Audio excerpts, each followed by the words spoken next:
My son crashed. He has we've been up, I think, about 3 days. We had an all-night Sunday night, all-night Monday night, and all-night last night. I do have to say this. I have run twice for the United States Senate, and on neither occasion have I been able to say thank you to folks assembled for the victory, to my family that came in. My mom was there last night, my sisters and cousins, my staff, incredible campaign staff, Coleman, campaign manager, Eric Mishi, who wouldn't be here without him, to my office staff, the folks in the Senate office, who have the work they did really formed the backbone of this campaign, the foundation of this campaign. The work that we did for citizens, traveling city to city, and folks would come up to me and say, Sen, I want to thank you for helping to get my granddaughter home from Guatemala. Thank you for that critical access hospital in Walker, Minnesota. Thank you for helping me get through these problems I was having with the IRS. So I never got to do that. I'm doing it now. Before, but I do want my staff and others, and there are so many individuals, and I apologize that I never got the chance. I would have done that last night because I often say a leader without followers is just a guy taking a walk.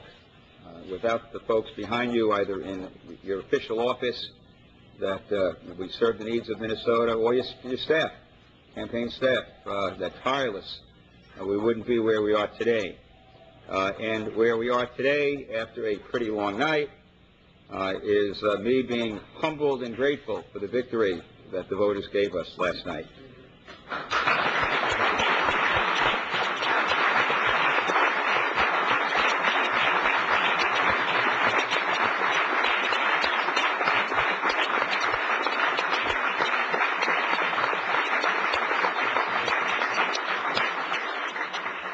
Minnesota is known across the country as the home of clean, efficient, and fair elections. Credit for this hard-earned reputation belongs to a litany, a history of secretaries of state of both major parties, county election officials, and conscientious volunteer election judges, and other volunteers over several. That's our reputation in Washington. You'll see Minnesota, our elections, they're clean, they're well-run, and this is not a partisan tradition. It's one of the great things about the election process in this state. This election was no exception. Minnesota once again appears to have led the nation in turnout, and our system was more than up to the task.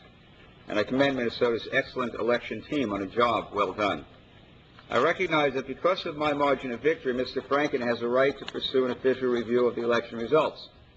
It is up to him whether such a step is worth the tax dollars it will take to conduct.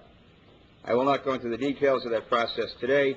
Members of my campaign staff will be available to answer any questions you may have about our position on procedures and actions going forward from today.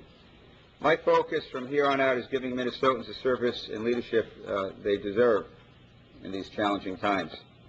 The people of Minnesota made a clear statement last night. When you look at the totality of their votes in the presidency on down the ticket, they were saying, Democrats, VFLs, and Republicans, we expect you to work together to get things done. And for my part, that's what I intend to do. Last night was a historic moment for our country. President-elect Obama shattered a barrier that some thought might never be broken, and we can all be proud, all of us as Americans can be proud of his achievement today. But what I thought was just as significant was the ringing bipartisan tone of the comments that President-elect made and Senator McCain made. This is a new era in Washington, and it's one which I welcome. As I've often said during the campaign, our first priority must be to heal the partisan divide that has blocked our path to solutions on job creation, energy independence, health care, stabilizing this economy, and a whole range of other issues.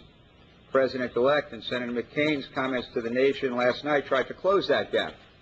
And now we need to move forward as soon as we can to demonstrate we can operate and produce vital results for the nation, to help the people of this nation move forward.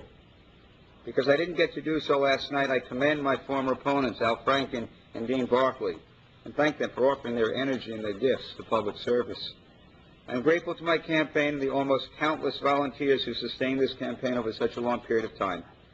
Over the next 6 years, I look forward to continuing my work as Minnesota's mayor in Washington and being right in the middle of bipartisan efforts to solve the nation's challenges in the new spirit created in Washington by this election. My wife often reminds me of what Mother Teresa said when asked how she did so many great things. Her response was that she said, I never did anything great. I did small acts with great love, and that's how you change the world. I think we need to get to doing that right now. Senator Norm Coleman from earlier today, that race in Minnesota going to a recount.